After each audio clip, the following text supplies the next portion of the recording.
बिस्मिल्लाहिर्रहमानिर्रहीम। आज का टॉपिक है हॉलोनॉमिक नॉन हॉलोनॉमिक सिस्टम। पहले इनमें डिफरेंस बताऊंगा, फिर आगे हम लैग्रांज इक्वेशन को नॉन हॉलोनॉमिक सिस्टम में ड्राइव भी करेंगे। उससे पहले एक मेथड ऑफ लैग्रांजियन मल्टीपल भी पढ़ेंगे। सही है। अब जो हॉलोनॉमिक सिस्टम होता है ना, हॉलोनॉमिक सिस्टम, इसको पहले डिफाइन करते हैं। हॉलोनॉमिक सिस्टम में नंबर ऑफ वेरिएबल्स इक्वल होते हैं नंबर ऑफ इक्वेशंस के। Number of equations for example कैसे, जैसे x plus y equals to 1, 2x plus 3y is equals to 3। ये इक्वेशन है हॉलोनॉमिक सिस्टम में। इसमें दो वेरिएबल है x और y, और दोनों ही इक्वेशन है। राइट, ये हो गया हॉलोनॉमिक सिस्टम। ये इक्वेशन डिफाइन करती है हॉलोनॉमिक सिस्टम को। अब जो था ना non holonomic system, non हॉलोनॉमिक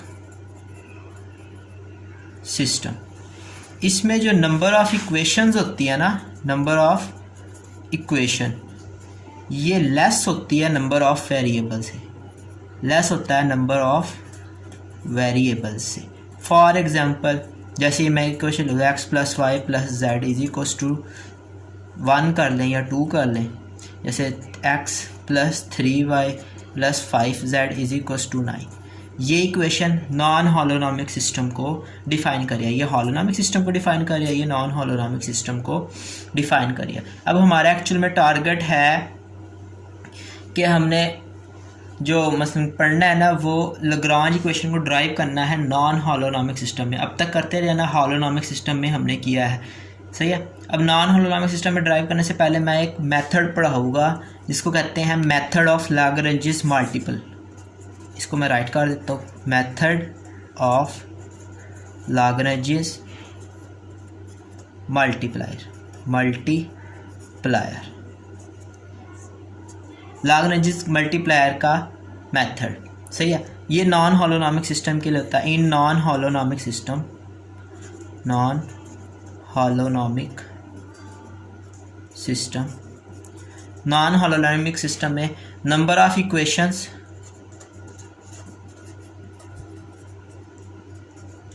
m के इक्वल सपोज कर लेते हैं, एंड नंबर ऑफ वेरिएबल्स हम n के इक्वल सपोज कर लेते हैं। सही है। अब clearly m less than n होगा, क्योंकि नॉन हॉलोनॉमिक सिस्टम में नंबर ऑफ इक्वेशन लेस होती है नंबर ऑफ वेरिएबल्स से। सही है ना गाइस।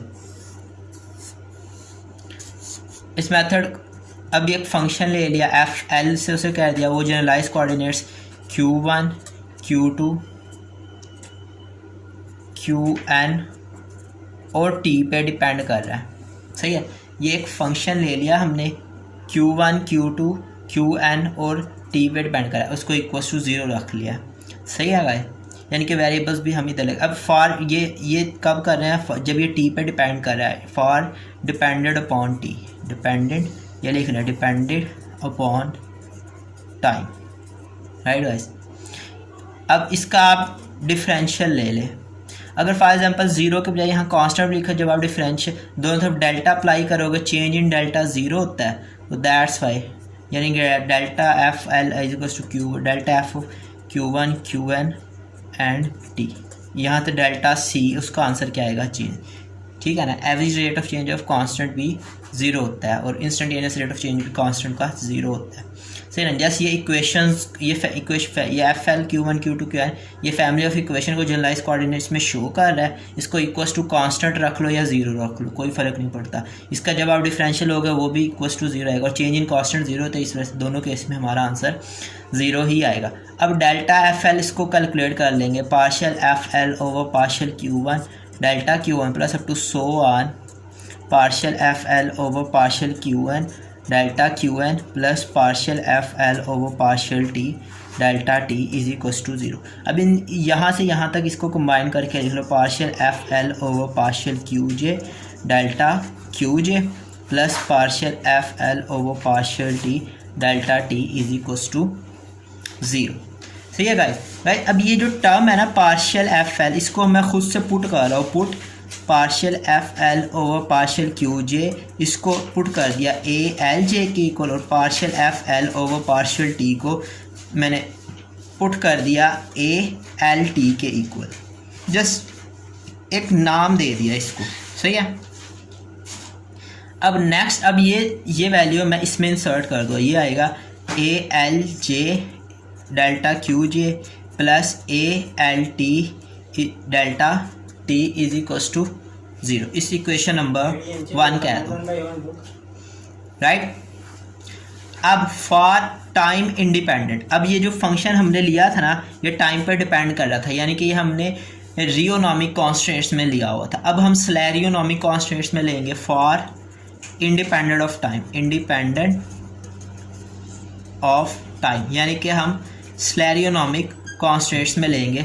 जो फंक्शन होगा इंडिपेंडेंट ऑफ टाइम होगा Q1 Q2 up to so on Qn के इक्वल होगा, और एक 0 कांस्टेंट लिख लो, 0 लिख लो, कोई फ़र्क नहीं पड़ता, मैं ऑलरेडी ये बात बता चुका। अब डेल्टा एफ एल अप्लाई कर दो, डेल्टा एफ एल अप्लाई करोगे, ये डेल्टा एफ एल आ जाएगा 0 is equals to delta f l partial F L over partial Q1 plus up to so on partial F L over partial Q1। यहाँ पे आएगा delta Q1, यहाँ पे आएगा डेल्टा Qn। इसको सम अप करके मैं लिख रहा हूँ इसी स्टेप में ना, partial F L over partial Qj delta Qj। अब वही वाली वैल्यू, अब बेशक आप इसका इंडेक्स चेंज कर सकते हैं Q के, अब ये बन जाएगा, इसमें आप इस वैल्यू को ए एल के पुट कर दो, ए एल के डेल्टा Q के, राइट। डमी इंडेक्स कैन भी चेंज, टेंसर एनालिसिस का रिजल्ट है, जो इंडेक्स 2 दफ़ा है ना उसको हम चेंज कर सकते हैं, लेकिन फ्री इंडेक्स जो इंडेक्स 1 दफ़ा आता है ना उसको हम चेंज नहीं कर सकते। ये से इक्वेशन नंबर 2 कह दो। अब आपने नेक्स्ट जो काम करना है कि 1 plus lambda 2, 1 plus equation 1 plus second equation को लैम्डा से मल्टीप्लाई कर देना।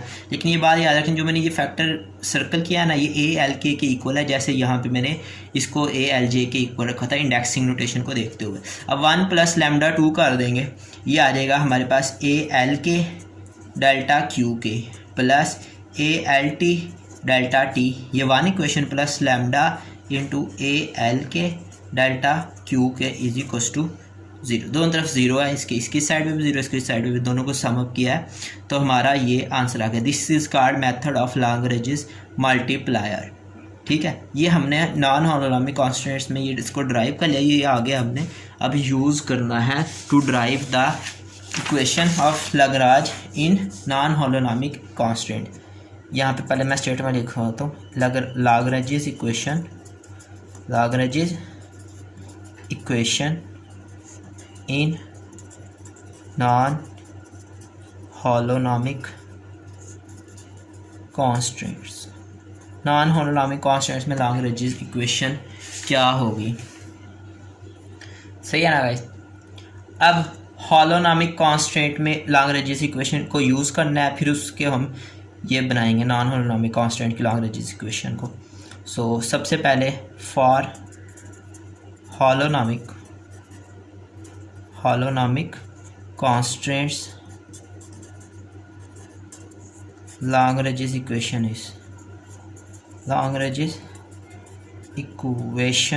is वो इक्वल होती है d over D T partial l over partial q के डॉट कह दें, q j डॉट कह दें, कोई फ़र्क नहीं पड़ता, partial l over partial q के इज इक्वल्स टू 0, और k हमारे पास 1 से n तक होता है। ये q के डॉट ये सब जनरलाइज कोऑर्डिनेट्स हैं। अब मैंने इसको इंटीग्रेट कर दिया, integrating with respect to t, integrating with respect to t, ठीक है।